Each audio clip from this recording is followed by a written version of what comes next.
सुप्रभात बच्चों, मैं आपका हिंदी विषय अध्यापक अर्जुन तुंदवाल अपने यूट्यूब चैनल में आपका हार्दिक स्वागत करता हूं, अभिनंदन करता हूं।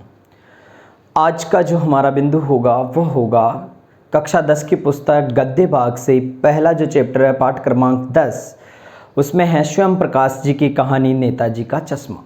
स्वयं प्रकाश का परिचय हम पढ़ चुके हैं। आज हम उनकी कहानी नेताजी का चश्मा पर बात करेंगे। देखो, बहुत ही अच्छी कहानी है, आप सभी को एक बार में ही समझ में आएगी, क्योंकि कहानी होती है ना, उसको हमें याद करने में जोर भी नहीं आता है। अब गद्य भाग का पहला पाठ है तो हमारे लिए इम्पोर्टेंट तो है ही, तो यहाँ से प्रश्न बनकर निश्चित तौर पर आएगा। तो हम बात करते हैं नेताजी का चश्मा। ये क्या है? कहानी है। नेताजी का चश्मा एक कहानी है और जिसके रचनाकार है स्वयं प्रकाश। देखो, इस कहानी में 3 पात्र हैं, हालदार साहब, पान वाला और कैप्टन। जो हालदार साहब हैं वह दयालु प्रवृत्ति के हैं, भावुक हैं, जिज्ञासु, जानने की इच्छा रखने वाले, और ये देशभक्त भी हैं। एक पान वाला है, काले रंग का है, बातूनी है, पान खाने वाला है, देशभक्ति बिल्कुल भी नहीं है।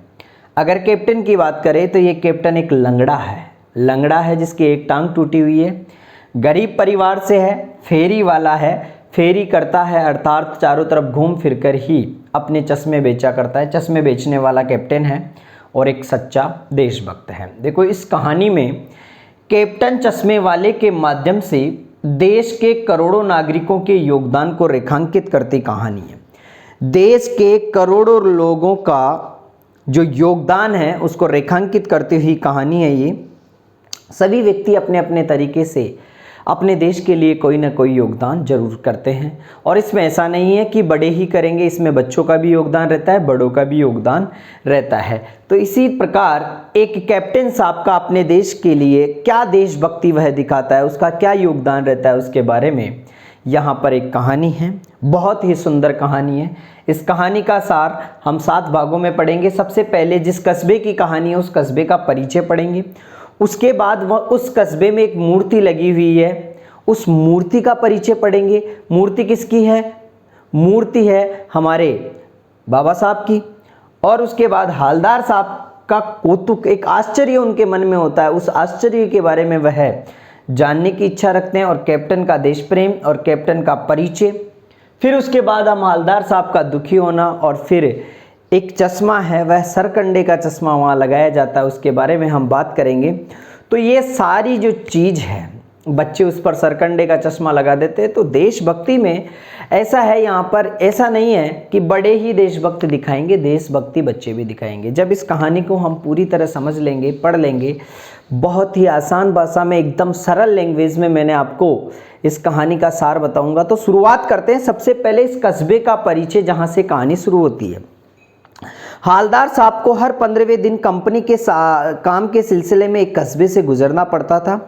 कस्बा बहुत बड़ा न था, कुछ पक्के मकान थे, बाजार था, लड़कों का एक स्कूल, लड़कियों का एक स्कूल, सीमेंट का छोटा सा कारखाना, 2 ओपन एयर सिनेमाघर, एक अदब, एक नगरपालिका, ऐसा कुछ मुख्य बाजार था।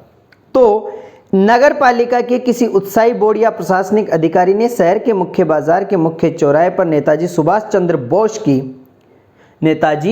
चंद्र बोस की यहाँ पर एक संगमरमर की प्रतिमा लगवा दी।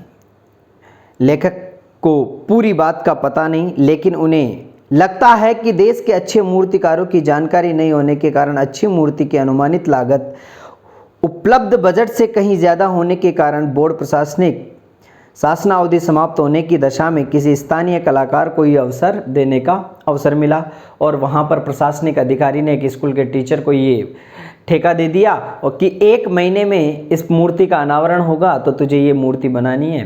तो उसने मूर्ति बनाकर वहाँ स्थापित कर दी। अब मूर्ति में क्या अधूरापन है उसकी बात करता हूँ मैं। मूर्ति संगमरमर की थी, टोपी की नोक से कोट के दूसरे बटन तक कोई 2 फुट की सुंदर मूर्ति, इतनी सी मूर्ति बनानी थी उसको। फौजी वर्दी में नेताजी सुंदर, मासूम और कमसिम लग रहे थे। मूर्ति को देखते ही ऐसा लगता था कि उनको देखते ही ऐसा लगता था, दिल्ली चलो, तुम मुझे खून दो, मैं तुम्हें आज़ादी दूंगा, ऐसे याद आने लग गई। इस दृष्टि को सफल और सराहनीय बनाने की कोशिश भी की। मूर्ति में केवल एक कमी थी, वो देखते ही खटकती थी। नेताजी की आंखों पर संगमरमर का चश्मा नहीं था। एक साधारण और सचमुच के चश्मे का चौड़ा काला फ्रेम मूर्ति पर पहना दिया जाता है। कस्बे से गुजरते समय हालदार साहब ने पहली बार जब इस मूर्ति को देखा तो हैरान हो गए। उन्होंने देखा कि मूर्ति तो पत्थर की और चश्मा वास्तविक। कस्बे से निकलने के बाद हालदार साहब की मूर्ति के बारे में सोचते रहे। अंत में वे इस निर्णय पर पहुंचे कि कस्बे के नागरिकों का ये प्रयास सराहनीय है। महत्व मूर्ति के रूप और कद का नहीं अपितु उस भावना का है कि इस पर चश्मा लगाना भूल गया कौन? कारीगर। परंतु यहाँ पर एक ओरिजिनल चश्मा उस पर लगा हुआ है। अब हालदार साहब का कौतुक क्या था? दूसरी बार जब हालदार साहब फिर से उधर से गुजरे तो उन्होंने देखा कि कुछ अंतर दिखाई दिया। ध्यान से देखने पर पता चला कि इस बार वह पहले वाला चश्मा नहीं था, इस बार दूसरा चश्मा था, मोटे फ्रेम वाला। अब उनके मन में विचार आया कि मूर्ति कपड़े नहीं बदल सकती, चश्मा तो बदल सकती है। अब हालदार साहब को ये आदत सी हो गई कि वह जब भी वहाँ से गुजरते तो उनको एक ही चीज़ दिखाई देती कि चश्मा देखें। अब वो फिर से गुजरे, फिर उनको एक बार फिर आश्चर्य होने से रोक नेताजी इस बार फिर से दूसरा चश्मा लगाए हुए थे। अब उनको इस बात का नेताजी का चश्मा हर बार कैसे बदल जाता है, इस बात को जानने के लिए वह हालदार साहब अपनी गाड़ी से उतरते हैं और एक पान की दुकान है वहाँ पर जाकर पूछते हैं। एक पान वाला पान बेचते हैं। पान मुंह में टूसे, काला मोटा खुश मिजाज पान वाला पहले तो आंखों ही आंखों में हंसा, फिर उसकी तोंद थरकी, पान थूका, काले काले लाल लाल दांत दिखाकर कैप्टन साहब, ये काम कैप्टन साहब चश्मे वाला करता है। किसको? हालदार साहब को। वो पान वाला जवाब देता है कि ये काम कौन करता है? कैप्टन साहब चश्मे वाला करता है। हालदार साहब जब पान वाले की बात नहीं समझ पाए तो उसने कहा कि जब किसी ग्राहक को चौड़े फ्रेम वाला चश्मा चाहिए तो वह कहाँ से लाए? किसका? नेताजी सुभाष चंद्र बोस का उतार के उसको दे देता है और उसको नया चश्मा पहना देता है। इसी तरह से एक कैप्टन साहब हैं, उस कैप्टन साहब का पहले परिचय पूछता है कि ये है कौन। कहने का मतलब पहले तो उसने जान लिया कि ये चश्मा रोज बदल कैसे जाता है, तो वो पान वाले से पूछता है। पान वाला ये कहता है कि ये काम कैप्टन साहब का है। अब कैप्टन साहब कौन है उसके बारे में जानते हैं। और बदलता कैसे है कि कैप्टन साहब एक चश्मे वाला है जो चश्मा बेचता है, वह इसको रोज चश्मा पहनाता है और यही चश्मा बेचता है। जब किसी ग्राहक को वो चश्मा पसंद आ जाता है तो नेताजी से वो चश्मा उतार के उसको दे देता है, उसको दूसरा पहना देता है। कैप्टन का परिचय देते हैं। इन्हीं विचारों में मस्त पान के पैसे चुकाकर चश्मे वाले की देशभक्ति के सामने सिर झुकाकर जीप की तरफ चले। फिर मुड़कर पान वाले से पूछा, क्या कैप्टन चश्मे वाला नेताजी का साथी था या आज़ाद हिंद फौज का भूतपूर्व सिपाही? पान वाले ने पान खाते हालदार साहब के ध्यान से देखा, मुस्कुराते हुए ने कहा कि एक लंगड़ा क्या फौज में जाएगा? वह पागल है, देखो वह आ रहा है। अब वह आ भी रहा था उसी वक्त, तो उस पान वाले ने हालदार साहब को बता दिया कि वो देख वो पान वाला आ रहा है, वो कैप्टन आ रहा है चश्मे वाला, वही है। और एक लंगड़ा क्या देशभक्त बनेगा? तो यहाँ पर इसकी देशभक्ति नहीं झलकती है भाई। पान वाला देशभक्त नहीं हो सकता। उसका फोटो कहीं छपवा दो। पान वाले द्वारा एक देशभक्त का मजाक उड़ाना उन्हें अच्छा नहीं लगा। मुड़कर देखा तो अवाक रह गए। एक बूढ़ा मरियल लंगड़ा आदमी, सिर पर गांधी टोपी, आंखों पर काला चश्मा लगाए, एक हाथ में छोटा सा संदूक, दूसरे हाथ में एक बांस में टगे बहुत से चश्मे लिए गली में निकला। एक बंद दुकान के सहारे अपना बांस टिका दिया। हालदार साहब को तब पता चला कि कैप्टन के पास दुकान भी नहीं है। वे चक्कर में पड़ गए। पूछना चाहते थे कि कैप्टन क्यों कहते हैं, क्या यही इनका वास्तविक नाम है, लेकिन पान वाले ने और अधिक बताने से मना कर दिया। ड्राइवर भी बेचैन हो रहा था, वहाँ से निकल गए। अब हालदार साहब अपनी गाड़ी में बैठ के निकल गए। अब देखो हालदार साहब का दुखी होना क्लियर, उनको जान गए वो कि नेताजी के ऊपर चश्मा कौन लगाता है, क्यों बदलता है। ये एक छोटा सा कस्बा है, वो जान जाते हैं, वह चले जाते हैं वहाँ से। अब देखो हालदार साहब का दुखी होना, ऐसा दुखी क्यों होते हैं? क्योंकि हालदार साहब फिर 2 साल बाद वहाँ पर वापस आते हैं और उस कस्बे से गुजरते हैं। नेताजी की मूर्ति के बदले हुए चश्मे को देखते रहे। कभी 2 साल तक ऐसा होता रहा। कभी लाल चश्मा, कभी चौकोर, कभी लाल, कभी काला, कभी गोल, कभी धूप का चश्मा, कभी बड़े कांचों वाला, तो कभी गोगो चश्मा आदि बहुत तरह के चश्मे वहाँ पर। एक बार ऐसा हुआ कि मूर्ति के चेहरे पर कोई चश्मा नहीं था। अधिकतर दुकानें बंद थी, सिर्फ पान वाले की और कुछ एक आध दुकानें वहाँ पर खुली हुई थी। तो हवलदार साहब वहाँ से उतर कर पान वाले को पूछा कि भाई आज नेताजी के चेहरे पर चश्मा क्यों नहीं है। और उसने जवाब दिया कि कैप्टन साहब मर चुके हैं। ये सुनकर हवलदार साहब उदास हो गए। बार बार सोचते हैं कि क्या होगा उस कौम का जो अपने देश के खातिर घर गृहस्थी, जवानी, जिंदगी सब कुछ त्याग देने वालों पर हंसती है और अपने लिए बिकने के मौके ढूंढती है। हवलदार साहब बड़े दुखी हो जाते हैं। कैप्टन साहब मर चुके हैं और कैप्टन साहब की मरने के कारण ही आज नेताजी की जो फ़ोटो है उन पर चश्मा नहीं है। चलो कुछ दिनों बाद फिर से वह उधर लौटते हैं।